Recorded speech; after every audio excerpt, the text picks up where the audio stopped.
কিরে ভাই, তুই কিভাবে এলি আমাদের দেশে? আগে কোথায় ছিলি? এখন তো সারা দেশের লোক তোর উপর ক্ষেপে আছে। তোকে যেখানেই পাবে সেখানেই পিটিয়ে মেরে ফেলবে।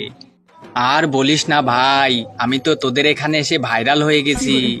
আমি কি যদি জানতাম যে আমি এখানে এসে ভাইরাল হয়ে যাব, তাহলে তো অনেক আগেই আসতাম। বাংলাদেশের লোকগুলো অনেক ভালো, আমাকে ভাইরাল করে দিয়েছে। তা আমি ছিলাম হচ্ছে দক্ষিণ আফ্রিকার অঞ্চলে। তা তুই এখানে কিভাবে আছিস বলতো ভাই? আমাকে তো ওরা খুঁজে বেড়াচ্ছে মারার জন্য, কিন্তু তোকে কিছু করছে না কেন বলতো? নিশ্চয়ই কোনো কারণ আছে। হ্যাঁ, একটু বলতো শুনি কিভাবে লুকিয়ে থাকতে হবে। আগে তো আমি মানুষ কামড়াতাম, কিন্তু এখন তো আমি ভালো হয়ে গেছি। মানুষকে আর কামড়াতে ইচ্ছে করে না, এজন্য মানুষকে কামড়ানো বাদ দিয়ে দিয়েছি। এখন শুধু পোকামাকড় গিলে খাই।